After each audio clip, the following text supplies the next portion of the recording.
Magandang araw mga kaibigan. Bigyan natin ng reaction opinion itong post ni Rob Rances. Isinare niya yung pahayag ni ex-Senator Trillanes tungkol sino ba ang utak sa likod ng joint affidavits ng 18 Marines. Ito ang statement ni Trillanes. We're getting information right now na galing sa Duterte camp. Hindi ito nangyari parang at random. 18 ex-soldiers, paano sila nag-usap-usap? Talagang ginawa ito ng kampo ni Duterte kasi they stand to benefit most from this. Ito, opinion lang ito ni ex-Senator Trillanes. It's not a gospel truth. Informasyon lang eh. So, informasyon, nakakarinig, tapos bumuo siya ng kanyang opinion na galing yan sa mga Duterte, silang nasa likod niyan dahil silang makikinabang. Yon kay Trillanes.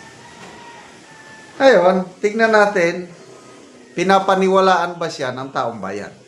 Makikita mo, people, reaction ng mga netizens. Mr. Trillanes, sana ma-monitor mo itong reaksyon ng mga tao. 9,100 ang nag-react. 7,800 ang tumatawa sa iyo, 98 ang galit, 1,000 lang ang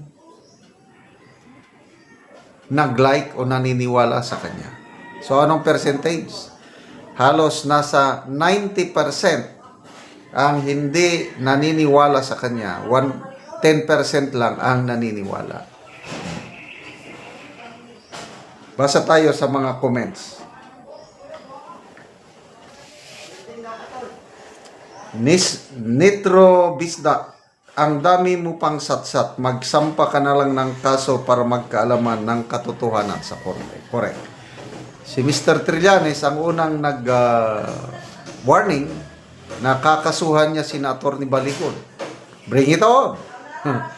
Si former congressman defensor nga, china-challenge niya ang government o yung mga napangalanan ba na magsampa kayo. Magsampa kayo ng kaso sa korte. O, meron na bang nagsampa? Wala pa naman. Walk your talk, Mr. Trillanes. Sampahan mo na. Bilisan mo ko, no? Please. Mitch Malabote, naa na po'y makaihi ni Ani. Paul Reyes, sundalong kanin kasi, the most noisy is the most guilty. Dami ko tawa dito. Love your other self where common sense was not an optional upgrade. They stand benefits most from this. Ha ha ha. Patawa ka. Okay. Tinignan ko ang background ni Atty. Baligon. Kasi naririnig ko lang siya noong panahon ng Pinoy administration na nagsampa ng kaso laban sa mga senators, congressman. Naririnig ko na yan. Baligod na yan. Sikat na sikat noon eh. So, ito, my post, Viral Philippines.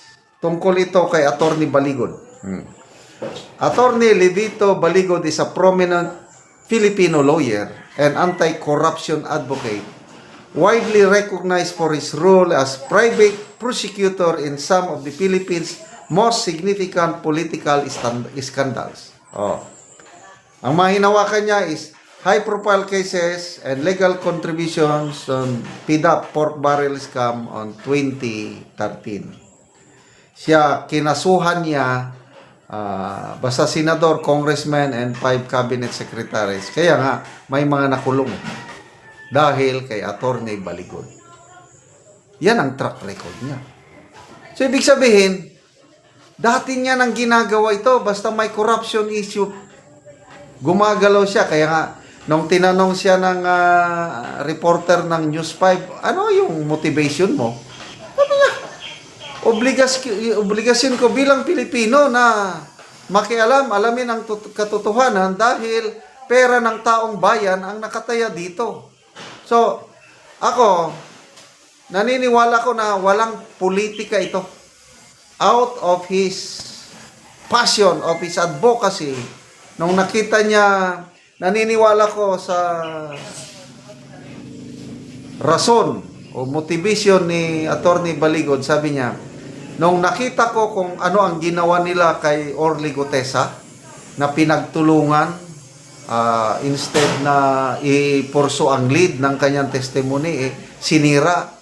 Yan ang motivation ko para gumalaw. So, yun, gumalaw siya. Hinanap niya yung mga kasamahan ni... Nagsimula ito October last year after ng pagtestimony ni ano. So, October, November, December, January, February. 5 months niyang ginawa ito. Tapos, isisisi nyo sa mga Duterte. Ayan, PDAP scam. Malampaya Fund scam. Attorney Baligod served as co-complainant in cases involving the alleged misuse of 900 million from the Malampaya gas project, which was diverted to fake NGOs under the Napoles network. O, dalawang kaso na yan. Pangatlo, Roel Digabo assassination. Naging volunteer lawyer siya sa mga biktima sa alleged yung nangyari sa Negros involving ex-congressman Tevez. O, tatlo na yan. So, pang-apat na itong flood control scandal. Tinanong ko, ano ang pasok niya sa politika? Meron din paminsan-minsan ito. Sabi daw, political aspirations, he has occasionally entered the political arena running for representative of Leyte's 5th district in 2026. So, hindi siya nanalo dahil Leyte yan eh. Yun lang ang kanyang ano. So, hindi siya masyadong mapolitiko dahil minsan lang siyang nag-ano sa politiko. So, paniniwalaan ba natin si Trillanes? Bahala ang taong bayan. Ako, hindi ako naniniwala sa kanya. Mas naniniwala ko kay Attorney Baligod at itong 810 Marines na walang halong politika ito. It's more on accountability. Salute, Attorney Baligod and the 18 brave Marines. Salamat mga kaibigan sa inyong pagsubaybay sa ating channel. Nakakatulong kayo ng malaki sa tribong Talandig ng Bukidnon dahil ang income natin sa channel na ito is pantulong po sa tribo. Namimigay tayo ng libreng yero at pako para makapagpatayo sila ng mas maayos na tirahan. Panoorin nyo ang video na ito. Muna ni ang gihatag na mga hero ni tatay, so gitabangan lang siya sa iyang anak.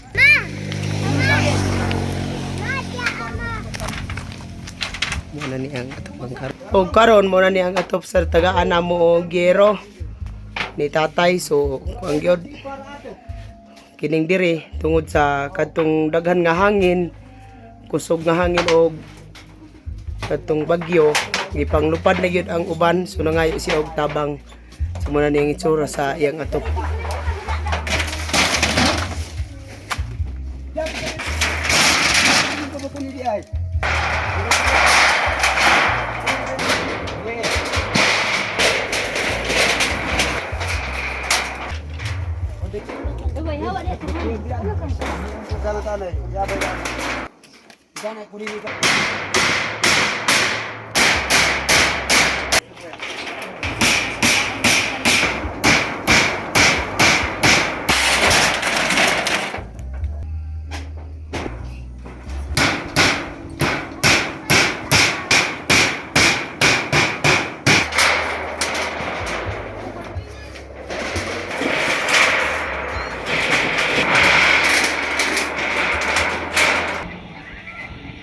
Kung karon managit sa pag-atop ang gihatag namo nga hero ang ante, so maayo na gid ang iyang atop. Dako ang akong pasalamat sa Ginoo o sa mga katabang kay kitabangan mi sa tao.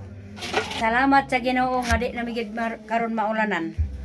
O kay noon pila na day ni Salamat. ante, pila na day katuig ang inyong atop bago pa mo nakaatop karon nga Tuiga. oo. Pila na dito katong karaan ninyo nga ato, pila dito katuig na. 30 na katuig. 30 na katuig, so bago pa mo nakapuli og atop. Karon pamigid na kaapuli kaya natagaan mi. Oo. Nagpasalamat gid ko og dako. Mm. Lisod. Oo. Lagi. So nga naman sa sulod sa 30 katuig, wala mo nakapalit og sin. Unsaon gamuso raman. Oo. Usay na imuso, usay wala. Oo, suguto bra sa pagkaon. Kuto ba sa pagkaon. Oo, so salamat kayo, te. Salamat sa